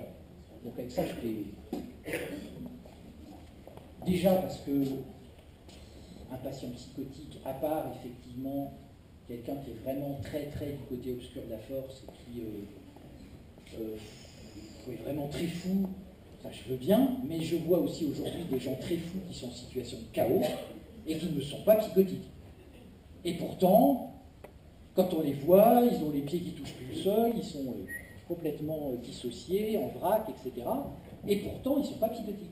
Alors j'en vois d'autres qui ne sont pas équipés du tout psychotiques, et quand je les vois, je me dis, oh là là, oh, misère. Ok ? Donc du coup, cette notion de psychose-là, hormis certains contextes très particuliers, notamment certaines formes de schizophrénie et tout, où l'hypnose, en fait, n'est même pas contre-indiquée. C'est même pas qu'elle est contre-indiquée, c'est qu'elle tourne à vide. Elle tourne à vide, c'est-à-dire qu'on peut faire des séances et des séances et des séances. Les gens, ils sortent de là, ils vont mieux, et 2 heures après, c'est comme si on n'avait rien fait. Et on peut comme ça en faire 50, 60, 80 séances si on veut. Alors certes, peut-être que du coup, les gens prennent un peu moins de neuroleptiques, mais bon, je veux bien entendre. Maintenant, je crois que les indications et contre-indications de l'hypnose, c'est des choses qui sont, à mon avis, extrêmement à la fois simples et complexes. Simple parce qu'on peut travailler en hypnose avec tout le monde, dans l'absolu. Le problème de ça, c'est que travailler avec l'hypnose, c'est pas induire un état hypnotique. Parce que ce que je dis toujours, induire un état hypnotique, je vous prends tous ici, tous autant que vous êtes là, je pense qu'en une demi-heure d'entraînement, la grande majorité d'entre vous savent induire un état hypnotique, sans aucun problème. Ok ? Mais ça, c'est ce que je vous disais tout à l'heure de l'état et du processus et de la philosophie de soins. S'il suffisait pour être hypnothérapeute d'induire un état hypnotique, ben oui, voilà. Sauf que l'hypnose, c'est un outil extrêmement puissant qui peut être dangereux quand il est utilisé par n'importe qui, n'importe comment. Moi, j'ai vu sur le web, vous regardez, il y a des formations en maître en hypnose ericksonienne en 3 jours. Moi, je veux bien, ça fait 20 ans que je fais ça et j'apprends encore. Alors 3 jours, ouais, on apprend à induire une transe hypnotique. Voilà. Alors encore, il ne faut pas 3 jours. Donc, bon, c'est un peu du foutage de gueule. Mais c'est aussi très dangereux. Okay ? Donc, dans l'absolu, les indications, elles vont dépendre de 3 éléments qui sont l'expérience du thérapeute, c'est-à-dire qu'on ne travaille avec l'hypnose que quand on se sent prêt de le faire et quand on sent les choses, quand on les sent. Et quand on ne le sent pas, faut pas. Parce qu'à chaque fois qu'on ne le sent pas, ça part en sucette. Ou ça sert à rien, au pire, ou au mieux, je sais pas. Donc l'expérience est fondamentale. Il y a des choses que je fais aujourd'hui que je ne faisais pas il y a 10 ans. Et il y a 20 ans encore moins. Et plus on gagne en expérience, plus on s'autorise des choses et plus on peut agir avec les gens d'une façon beaucoup plus directe, efficace et large. Et large, c'est-à-dire avec de plus en plus de gens, quel que soit leur problème. Avec l'expérience, il y a bien évidemment le savoir-faire, mais le savoir-faire, ça va avec l'expérience. Et que, effectivement, quand on a un savoir-faire restreint, eh ben, on fait des indications restreintes. Et plus on fait, plus on a d'expérience. Et plus on a d'expérience, plus on a de savoir-faire. Et plus on a de savoir-faire, plus on s'autorise des choses, et ainsi de suite. Okay. Donc après, les indications, j'aurais tendance à dire que c'est le thérapeute qui les fixe, avec son expérience, son savoir-faire et son éthique dont on a parlé tout à l'heure. Maintenant, il y a effectivement des indications qui sont, on va dire, préférentielles et prises à la mode, parce qu'elles sont utiles. Il y a notamment une frange de l'hypnose qui est à la frontière de la thérapie et de l'hypnose, qui est l'hypno-analgésie. Vous en avez dû entendre parler de ça, de l'hypnose au bloc opératoire. Okay, maintenant, on fait des ablations de thyroïde, des plasties mammaires, on enlève des dents de sagesse, on change des rotules de genoux sans anesthésie. Et ça se fait. Il y a des équipes belges, notamment, elles ont des séries de 3000, 4000, 5000 patients, sans aucun problème, avec l'hypnose. Donc c'est ce qu'on appelle de l'hypno-analgésie. Donc c'est une indication d'hypnose, les techniques sont les mêmes, le savoir-faire est le même, mais là, tout est orienté vers le fait de produire de l'antalgie. Okay, donc c'est une indication. Et puis après, il y a tout le champ vaste, super vaste, des psychothérapies. Et là, c'est-à-dire, les gens y viennent avec des problèmes. Et il y a en face d'eux un thérapeute qui va essayer de les aider à trouver des solutions. Et du coup, là, les indications sont extrêmement larges. Très, très larges. Ça va des problèmes psychologiques, ordinaires à des choses plus complexes, comme de la douleur chronique, comme des problèmes de couple, des problèmes de famille, etc. Okay, mais cette indication-là, c'est avant tout le thérapeute qui la fixe. Moi, il y a des gens qui me sont envoyés pour faire l'hypnose avec qui j'en fais pas. Et inversement. Maintenant, il y a plein de gens, ils viennent me voir, ils ne viennent pas forcément pour faire l'hypnose. Ils viennent parce qu'ils se sentent tristes, parce qu'ils vont mal, parce qu'ils sont suicidaires, parce qu'ils ont perdu leur mère, parce que, je sais pas, moi, ils s'engueulent avec leur femme, ou ils se font emmerder par la malbaisée du travail, etc. Et du coup, il y a une chose qui est très importante, peut-être on ne vous en parle pas beaucoup en thérapie, l'intérêt, ce qui me plaît beaucoup dans ces outils-là, c'est que ça fait appel à une chose extrêmement importante qu'on appelle la créativité du thérapeute. C'est-à-dire qu'à chaque fois qu'on est avec un patient, un couple ou une famille, et qu'on travaille avec l'hypnose, on fabrique un contexte nouveau. C'est jamais la même séance. Il ne s'y passe jamais la même chose. Okay, et que ce sont des thérapies où le thérapeute s'implique. C'est-à-dire que ce sont des thérapies interventionnistes. Quand je parlais tout à l'heure de mon diagnostic de malbaisé, effectivement, j'étais très impliqué, quoi. C'est-à-dire que j'interviens beaucoup. Donc quand on travaille avec l'hypnose, on intervient beaucoup auprès des gens. On leur coupe la parole, on change des trucs, on fait des choses avec eux. On les mobilise, moi ça m'arrive très souvent de parler de fringues avec les gens, quoi. Moi je me rappelle l'autre fois un monsieur qui est venu me voir, il vient parce qu'il est célibataire, il est chez maman, et il n'a pas de fille, et il est tout seul. Sauf qu'il s'est baladé dans la rue, il est arrivé, il avait un jogging, j'avais cru qu'il allait démonter sa bagnole avec. Donc bon, je me dis, pour séduire, voilà, que j'ai rien contre le jogging, quoi, mais là, c'est avec le jogging, quoi. Mais bon, donc il y a tout un aspect de travail de la relation à l'autre aussi. Mais là, on est interventionniste. Le nombre de fois où je demande à des patientes ou à des patients d'aller essayer des fringues, d'aller faire des choses, pour ressentir ce qui se passe, comment ils se sentent avec ça, etc. Donc on est dans des thérapies qui sont des thérapies d'intervention. Le thérapeute s'implique. Donc bien évidemment, quand on s'implique, on se doit d'être créatif. Il faut inventer des trucs tout le temps. Et ça stimule la créativité. C'est-à-dire que du coup, il faut à chaque fois qu'on soit capable de créer un contexte particulier avec les gens, et de ce contexte-là, on va pouvoir les aider à rentrer dans ce fameux processus dont je parlais au début. Par ce qu'on est, par notre façon d'être, on utilise beaucoup l'humour en thérapie, du moins dans les thérapies avec l'hypnose, on utilise très très souvent l'humour. Le nombre de gens qui sortent de mon cabinet, qui rentrent en pleurant et qui sortent en se marrant, il y en a plein. Il y en a plein. Parce qu'on remet de la légèreté où il y a de la lourdeur, le fait de recadrer différemment comme ça, le fait quand on travaille en hypnose, etc. Tout ça crée un contexte très différent dans lequel le thérapeute doit être créatif. Donc il doit fabriquer des choses nouvelles avec les patients. Et je dirais que du coup, c'est une démarche, la démarche de thérapeute avec l'hypnose est une démarche qui est assez proche d'une démarche artistique en fait. Pourquoi? Parce que au début, on apprend des outils. Comme quand on apprend, je sais pas, la musique, la peinture, la sculpture, on a des outils.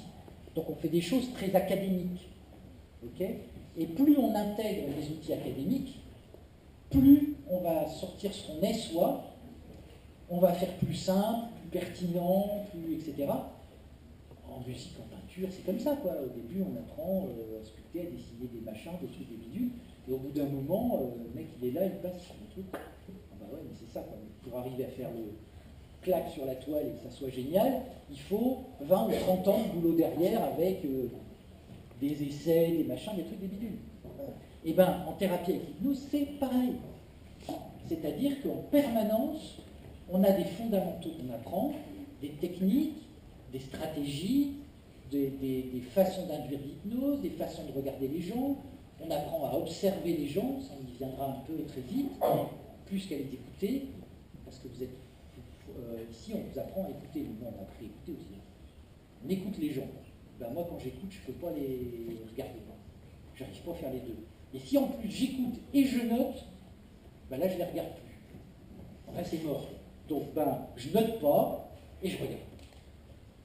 Mais apprendre à observer, c'est un truc que on ne m'a pas appris ça en fac, non? On m'a appris à écouter. Hein, une écoute bienveillante. Voilà.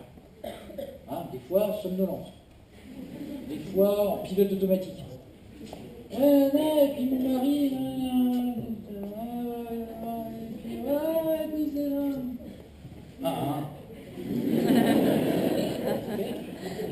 Donc, bien évidemment, le risque quand on écoute trop, c'est de se faire happer par les gens. Alors, on a tout le temps l'idée que si on n'écoute pas les gens, on va passer à côté de choses super importantes qu'ils nous disent.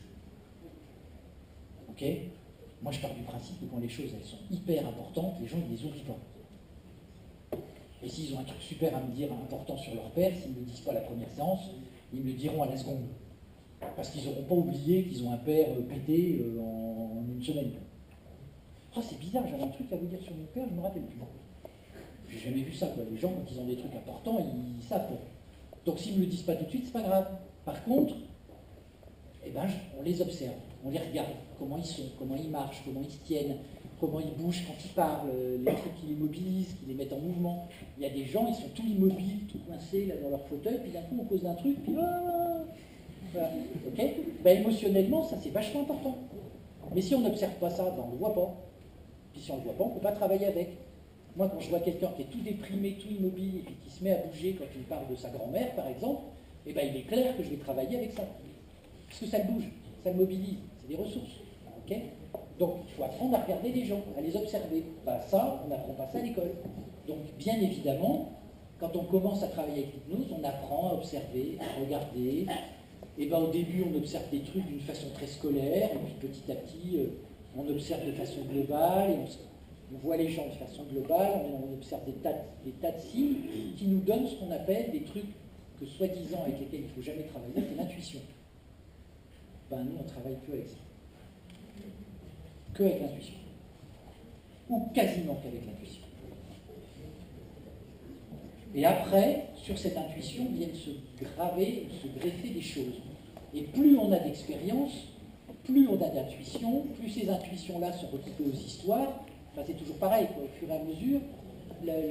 C'est pour ça que je dis que c'est très, très proche d'une démarche artistique, hein, le travail avec l'hypnose.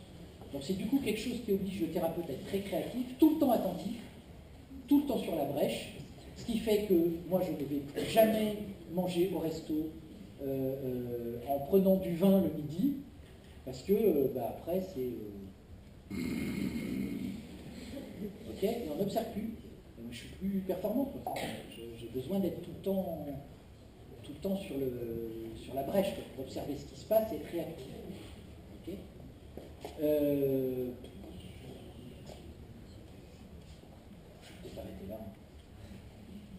S'il y a des questions, s'il n'y a pas de questions, je peux continuer, mais je peux continuer 6 heures, 7 heures, faire en nocturne, mais bon. Voilà. Je trouvais plus intéressant, ce que je vous dis là, c'est très général, hein, très généraliste. C'est juste pour essayer de vous dire ce que c'est l'hypnose. Si au moins vous pouvez ressortir d'ici en ayant oublié le mentaliste NCIS et l'hypnose du symptôme. Alors si je dirais juste ça, tiens, si à propos d'hypnose, on travaille beaucoup sur une notion qui est le changement. Pour nous, thérapeutes qui travaillons avec ces outils-là, l'important, la finalité d'une thérapie, c'est le changement. C'est-à-dire les gens viennent voir un thérapeute qui sont dans une situation X inconfortable, ils sortent de là, de la thérapie, avec une situation Y confortable. Ok ? On appelle ça du changement. D'accord ? Et que ce changement-là ne passe pas nécessairement par la compréhension du pourquoi des choses. C'est ça qui est assez fascinant, c'est que je vois aussi plein de gens qui officiellement savent pourquoi ils ne vont pas bien. Et parfois, c'est des pourquoi tout à fait valables, hein. C'est pas la question. Sauf que, alors on peut dire, s'ils ne vont pas bien et qu'ils ne savent pas pourquoi, c'est pas les bons pourquoi. Mais là, moi, j'étais obligé de trouver des outils parce que je ne sais pas faire des thérapies de 10 ans. Donc, comme je ne sais pas faire ça, j'étais obligé de faire autrement. Mais néanmoins, la sensation que j'ai, c'est que les gens sont intéressés avant tout par le changement, quelle que soit la façon d'y arriver. Que ça soit par la compréhension, que ça soit par la mise en place du processus, que ça soit par la mobilisation de ressources, ou autres, ils sont intéressés par le changement. Que les choses changent dans leur vie. Alors, juste très rapidement, on considère, nous, en tant que thérapeutes, c'est d'ailleurs assez fascinant et intéressant, qu'il y a plusieurs types de changements. Il y a, alors après on les appelle type 1, type 2, type 3 ou ABC, on s'en fiche. Il y a un premier type de changement qui est le changement qui ne change rien. Mais c'est un changement quand même. Exemple, avant la thérapie, monsieur gueule sur madame. À la fin de la thérapie, madame gueule sur monsieur. Avant la thérapie, j'avais peur des araignées. Maintenant, je vais mieux, j'ai peur des pigeons. Ok ? C'est un changement. D'accord ? Mais c'est un changement qui change rien. Ok ? Néanmoins, ce changement-là, il est parfois intéressant parce que quand les gens sont pris dans des choses difficiles, le fait que ce truc-là change, mais qu'autour ça ne change pas, c'est déjà ça de prix, j'aurais tendance à dire. Mais notre travail de thérapeute avec l'hypnose, nous, c'est pas de créer du changement de type 1, c'est-à-dire le changement qui ne change rien. Autre exemple de changement qui ne change rien, c'est les médicaments. Un antidépresseur crée un changement de type 1. Les gens, ils dorment plus, ils sont tristes, etc. Après, ils ont toujours les mêmes problèmes, ils sont toujours dans le même processus, mais ils dorment mieux, ils sont moins anxieux, etc. C'est du changement de type 1, du changement qui change fondamentalement rien. Il y a un deuxième niveau de changement qui est très intéressant, qui est ce qu'on appelle un méta-changement, c'est-à-dire un changement à un autre niveau. C'est-à-dire que les gens changent leurs problèmes, mais en changeant autre chose dans leur vie. Souvent des choses qui ont à voir avec la façon dont ils se sentent, ou la façon dont ils sont en relation avec les gens. Par exemple, c'est fréquent, moi je vois des gens qui viennent pour un problème X ou Y, et puis qui me disent, bah, c'est bizarre, là j'ai plus trop mon problème, et puis au fait, je suis allé voir mon père. Parce que ça fait 15 ans que j'avais des trucs à lui dire, c'est un gros con, je lui avais jamais dit, bah là je lui ai dit. C'est un méta-changement. Je lui ai jamais dit, moi, d'aller voir son père et lui dire que c'était un gros con. Parce que ça aussi, il faut arrêter de dire que quand on dit aux gens de faire des choses, ils les font, quoi. Vous doutez bien que s'il suffisait de dire à des gens, faites ça pour qu'ils le fassent, ils l'auraient fait tout seuls. Hein ? J'ai des problèmes avec ma femme, je la supporte plus. Bah, ils avaient qu'à divorcer. Facile, quoi.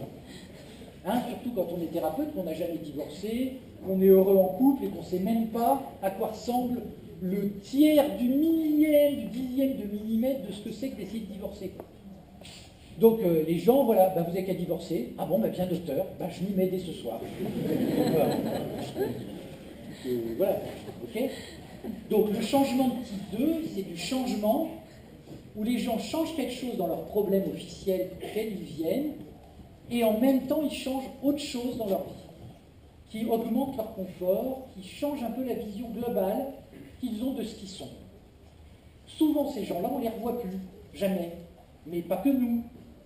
Les thérapeutes, il y a une enquête qui a été faite par la Sécurité sociale, à laquelle on avait participé à un moment, parce que la CPAM était très étonnée, intéressée et intriguée par les quelques thérapeutes qui travaillaient avec l'hypnose, et il s'avère que c'est quand même sans appel, les patients qui passent chez nous prennent moins de médicaments et consomment moins de médecins généralistes après. Mais pas sur 2 mois, hein. Sur 5 ans, sur 10 ans, l'enquête avait été faite sur 5 ans.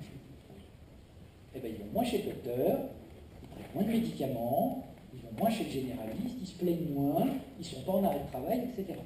Donc ce qui renvoie aussi à cette réalité-là, qui est que les gens changent quelque chose à leur problème, mais changent autre chose ailleurs. C'est pour ça que je parle de méta-changement. Et il y a un troisième niveau qui est encore plus génial, qui est un niveau dans lequel les gens sont en deutéro-apprentissage, c'est-à-dire, c'est un terme très savant, en fait, pour dire simplement qu'ils ont changé un truc dans leur vie, ils ont changé un truc autour, et après ils s'en servent toute leur vie pour changer d'autres trucs. Et ils redeviennent totalement autonomes, ce qu'on est tous quand on va bien.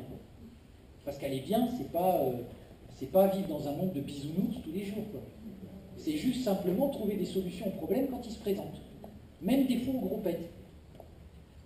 Parce qu'on est tous censés être équipés pour cicatriser. C'est comme la peau, hein. C'est pareil. Vous avez bien vu les mecs qui travaillent sur les chantiers, ils ont des cicatrices partout. Moi je suis effrayé, l'autre fois il y a un monsieur qui est venu à la maison, il s'est foutu un coup de cutter dans le pouce. Je me suis dit, mais il va se retrouver à l'hôpital avec une septicémie. Moi je fais pareil, je suis au bloc opératoire, c'est l'horreur, quoi. 2 jours après, il avait cicatrisé. Plus on a de traumatisme, plus on cicatrise. Alors ça paraît bizarre parce qu'on pense souvent que quand les gens ils ont eu des pètes dans leur vie, ça les fragilise. Eh bien, je peux vous dire que c'est pas vrai. C'est absolument faux. Mais là, complètement, et là, je suis formel là-dessus. Les pètes ne fragilisent pas les gens, ça les renforce. À condition qu'ils puissent rencontrer un thérapeute qui les aide à retrouver ces choses. Ce qu'on appelle leur compétence de résilience. Mais les pètes, ça ne fragilise pas les gens, ça les renforce. Toujours. Comme le garagiste qui se coupe les mains et qui cicatrise en 2 jours. Okay. Donc du coup, ce deutéro-apprentissage-là, les gens développent des nouvelles compétences et ils vont les utiliser toute leur vie, pour d'autres épreuves de vie, pour des trucs qui se passent, etc. Et là, en règle générale, on les revoit encore moins que les autres. Hein, c'est les 3 types de changements qui sont induits par cette façon de travailler. Et là, je pense que je vais me taire, sauf pour répondre aux questions. D'accord. On a eu là-bas.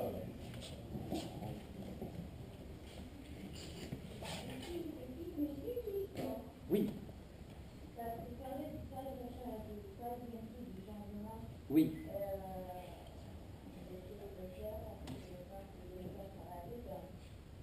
Est-ce que dans le cas des enfants martyrs qui vivent depuis un âge très jeune, dans une famille ou dans un environnement très violent, très traumatisant de leur conscience, est-ce que ce genre de futurs adultes pourraient vraiment être plus forts ou est-ce que c'est le contraire? Alors,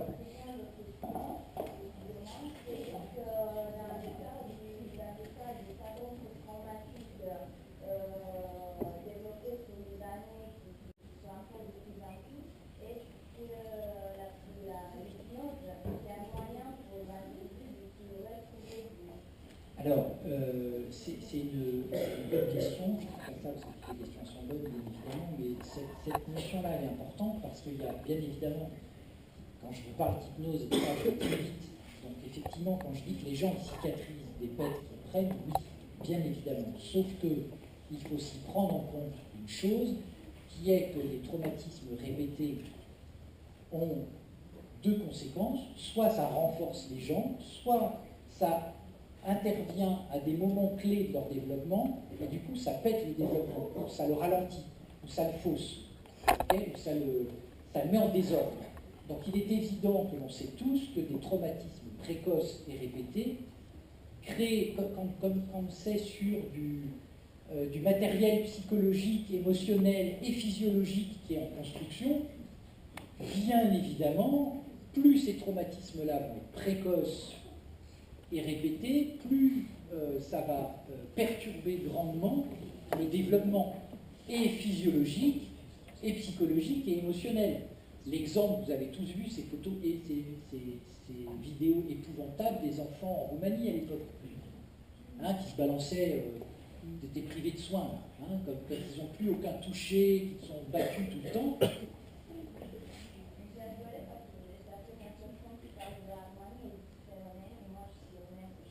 Ah.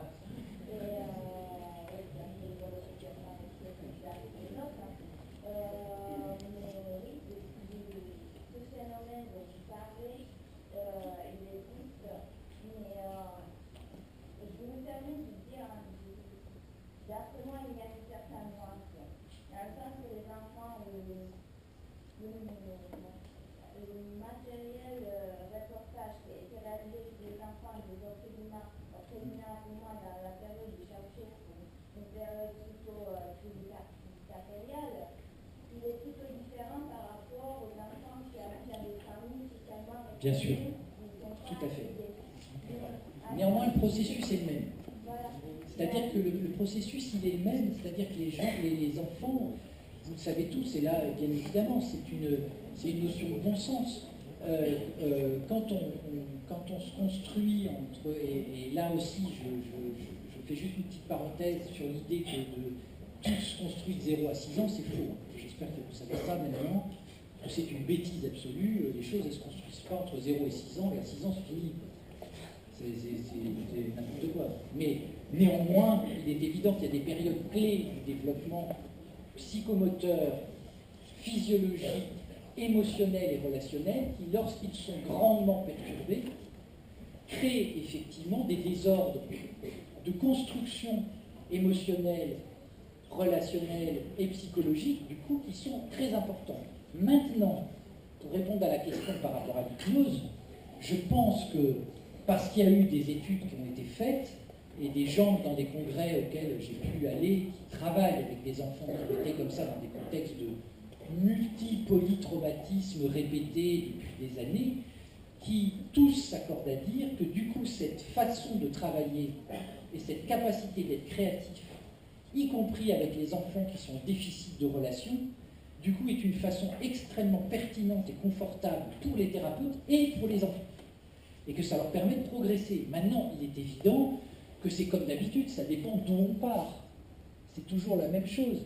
Je pourrais donner un autre exemple de choses que je connais bien parce que je travaille beaucoup dessus, mais par exemple les problèmes de troubles des conduites alimentaires. Il est évident que quand je vois une jeune fille anorexique à 14 ans et qui a démarré le processus il y a 3 mois, bon, je peux me dire que raisonnablement, dans les 6 mois, on va en sortir, quoi. Quand je vois la même fille après 15 ans d'évolution, bon, c'est pas pareil, bien évidemment.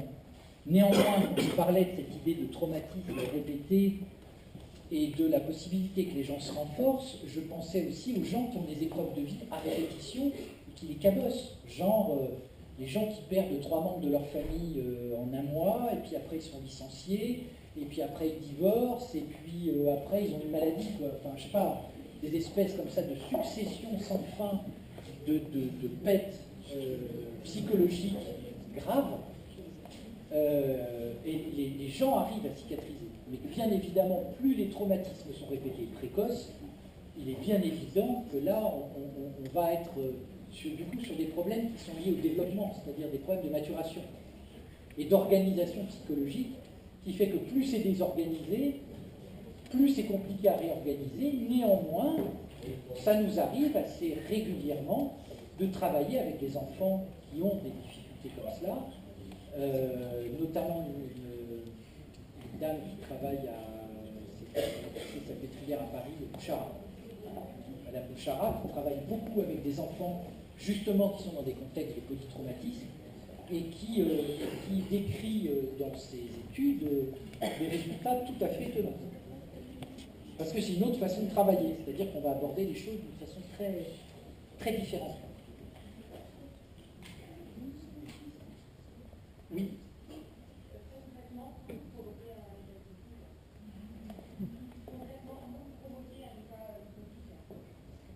Ah.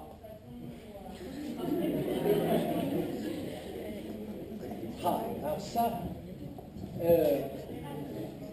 quand j'ai commencé l'hypnose, quand j'ai commencé à apprendre l'hypnose, on me disait toujours que le premier niveau pour induire un état hypnotique, c'est de focaliser l'attention.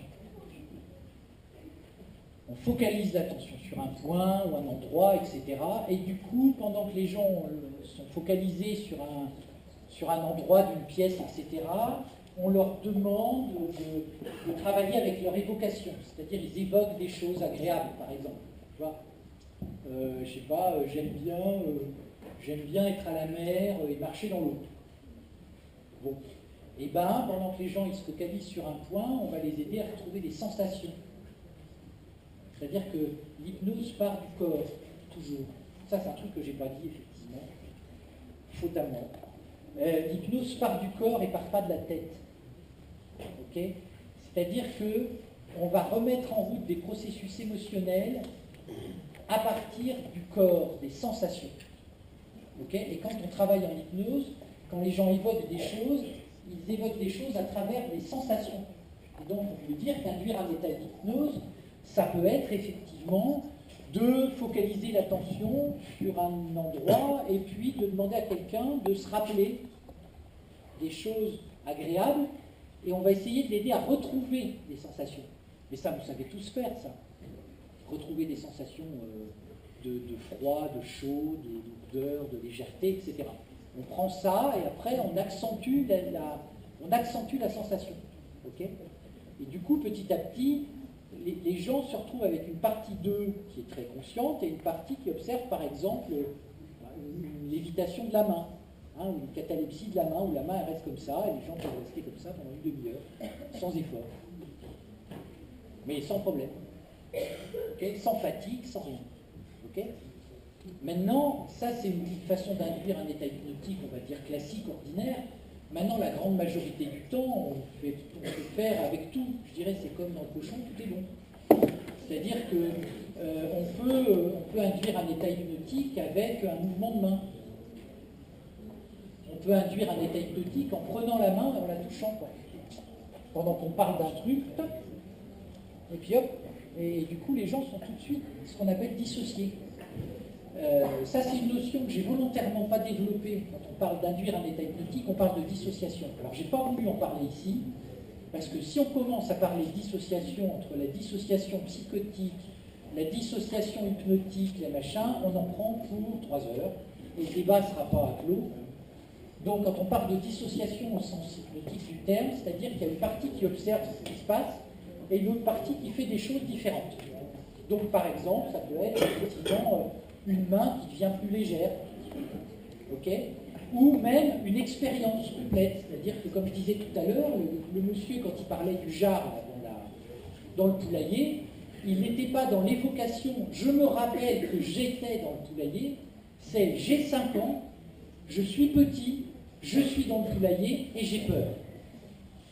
Est-ce que tu saisis la nuance? Donc notre travail pour induire un état hypnotique, c'est de passer de l'évocation, c'est-à-dire il y a quelque temps, à ici et maintenant, notion qui n'est pas valable que dans l'hypnose, le ici et maintenant, vous l'avez dû entendre déjà, on passe à l'ici et maintenant, et les sensations de maintenant, ça peut être des vieilles sensations, mais c'est comme si elles étaient là maintenant, tout de suite là. Ok? Ah, tout à fait. Tout à fait.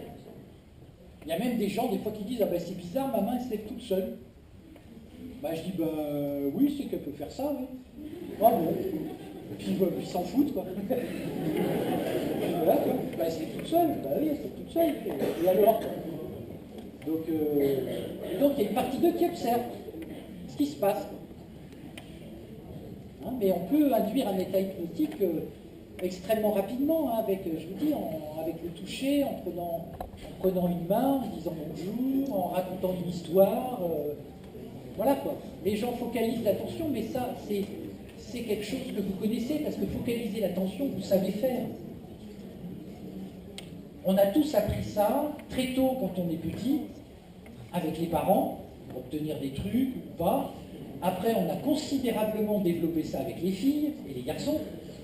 Hein, c'est un truc quand même, on développe des compétences hypnotiques redoutables quand on est en boîte de nuit, sauf quand on a 4 grammes, mais sinon on développe quand même des compétences hypnotiques de focalisation d'attention, en fait.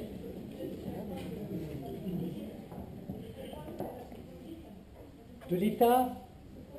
Oui. Comme ça peut être très proche de certains états qu'on a dans des états de yoga, etc. Sauf que c'est beaucoup plus, la dissociation est plus importante. Voilà. On pourrait dire que c'était comme un état effectivement proche d'un état sophronique, mais avec un écart plus important entre la partie qui observe et la partie qui fait. C'est-à-dire qu'on est encore un peu plus loin.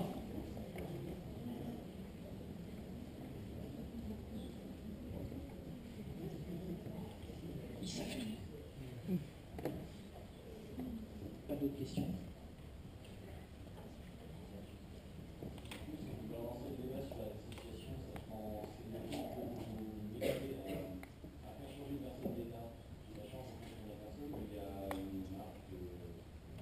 Alors si, ça change toujours en fonction de la personne. C'est-à-dire qu'on a tous, autant qu'on est, des capacités à se dissocier. C'est-à-dire d'être là et d'être ailleurs. Tous. Nos capacités naturelles à se dissocier, elles sont très différentes selon les individus. Certains d'entre nous ont des capacités très petites, d'autres très grandes, et puis il y a un autre facteur qui rentre en jeu, qui est ce qu'on appelle la résistance à la dissociation. C'est-à-dire que, même si aujourd'hui je pense que les résistances à l'hypnose, ce n'est pas des résistances, c'est le thérapeute qui ne sait pas faire, mais néanmoins on a tous des réticences, on va dire, plutôt que des résistances, des réticences à l'hypnose, qui fait que, vous savez bien, quand il y a de l'hypnose de spectacle, on prend 10 personnes, l'hypnothérapeute demande à faire la poule, il y en a toujours 2, quoi. Ils sont partants, quoi. Ils font la poule, le cheval, tu fais l'avion, oui d'accord, ils font tout. Et puis il y en a toujours un, non, ça marche pas, ça fait rien sur moi. Ok? Donc on a tous cette réticence au processus hypnotique. Et donc du coup, on n'a pas tous la même capacité de dissociation.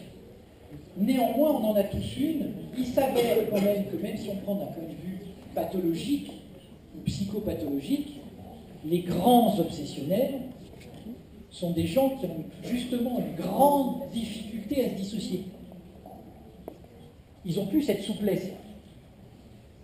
Vous savez, les mecs qui mettent 4 heures à mettre des trucs bien parallèles, le machin, et à ranger 10 fois les cuillères, à vérifier 40 fois que la poignée de la porte qu'ils ont déjà vérifié 50 fois est bien propre, etc. etc. Ok ? Ces gens-là ont une grande difficulté à se dissocier, justement. Et je pense que s'ils ont du mal à se dissocier, c'est que s'ils le faisaient vraiment, ils deviendraient peut-être fous, pour de vrai. Donc c'est des super fusillés. Mais hormis ce contexte-là, on a tous une capacité de dissociation qui est plus ou moins importante, mais elle se travaille aussi. Parce que moi, quand je travaille avec les gens, je suis aussi en état de dissociation, puisque je suis à la fois présent avec eux, et en même temps j'observe d'autres trucs, et en même temps je regarde comment ils bougent, et puis je regarde comment ils respirent, et je suis à plusieurs niveaux en même temps. Donc on peut dire que je passe sur 12 heures de travail ou 10 heures de travail par jour, j'en passe au moins, 6 ou 7 dissociés. Quoi. Donc après, il faut que je ratterrisse quand même. Donc des fois, quand je finis, je suis un peu bête. Quoi. Quand j'arrête, il faut se recoller. Quoi. Hein. Donc ma capacité à me dissocier, elle a considérablement augmenté avec le temps. Donc c'est quelque chose qui se développe aussi.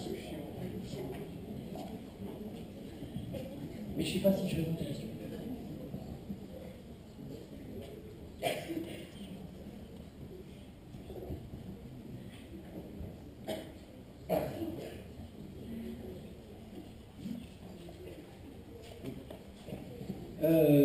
Bon, bah, s'il n'y a pas d'autres questions, j'ai aussi mis quelques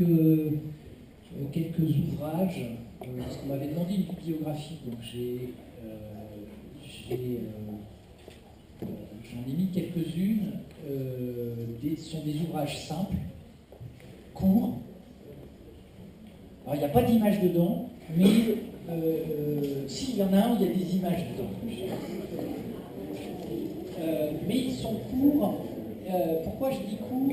C'est parce que je pense que quand on découvre un outil, ou même quand on découvre quoi que ce soit, commencer par un manuel de 550 pages invivable, bon, c'est un peu décourageant. Là, ce sont des ouvrages très courts qui résument assez bien, et il y a des mots plutôt simples, ce que peut être l'hypnose, le travail avec l'hypnose, les stratégies avec cet outil-là. Je pense qu'ils sont encore en circulation. Et donc je pense qu'ils doivent être encore trouvables en librairie ou sur le net. En tout cas, je pense que les éditions ESF, elles sont toujours là, donc je pense qu'il n'y a aucun souci. Il y a une deuxième page aussi. Ah oui. Donc du coup, je pense que si vous voulez avoir une approche un peu générale de ce que peut être l'hypnose, je pense que ce sont des ouvrages assez sympas qui peuvent être sont une bonne entrée en matière sur ce que peut être cet outil-là.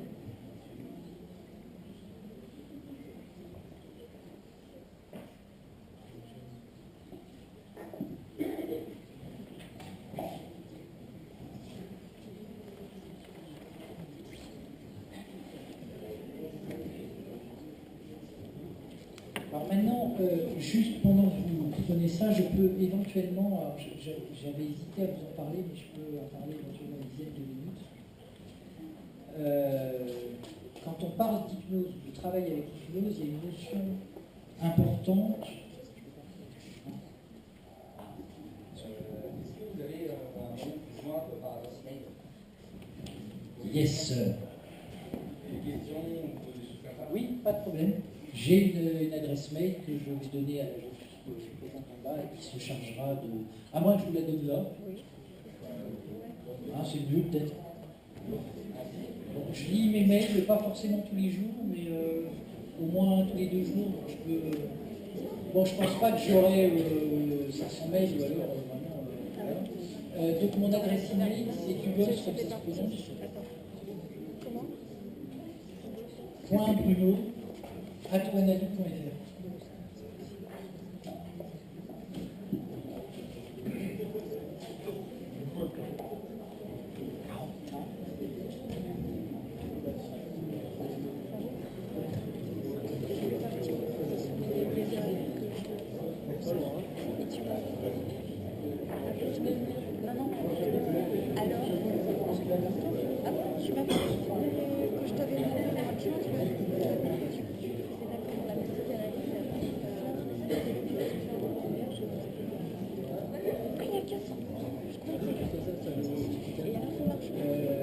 Y a-t-il d'autres questions? Donc très rapidement, pour finir, parce que vous êtes fatigué et probablement vous avez faim,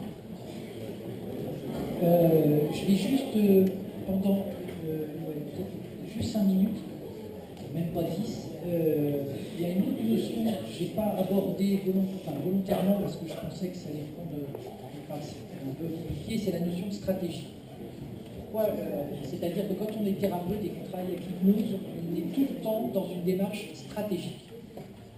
C'est-à-dire que la stratégie, c'est les moyens que l'on met en œuvre pour aider à atteindre un objectif. Okay. Et donc, notre travail de thérapeute va être de mobiliser un certain nombre de moyens pour aider un individu, un couple ou une famille à atteindre son objectif. Alors il y a l'objectif qu'il s'est fixé, lui, qu'on pourrait appeler l'objectif officiel de la thérapie, et puis il y a l'objectif entre guillemets officieux, qui est l'idée que l'on a nous, ou les hypothèses que l'on fait sur ce qu'il est et les difficultés qu'il rencontre. Par exemple, ce sont des hypothèses que l'on pose sur la définition d'un problème. C'est-à-dire quelqu'un qui vient, par exemple, parce que il a, je sais pas moi, par exemple, on va dire, aller des angoisses, il ne peut plus sortir, etc. Donc on peut faire un certain nombre d'hypothèses sur les processus, des hypothèses, pas des interprétations, mais des hypothèses sur ce qu'il a amené avec ce qu'il est, lui, dans sa psychologie.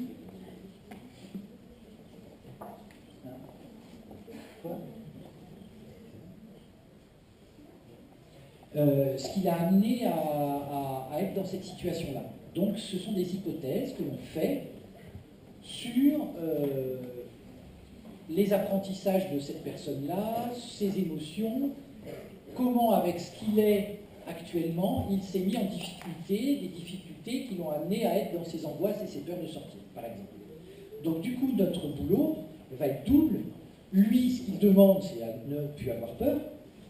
Donc ça, c'est ce qu'on pourrait appeler l'objectif officiel.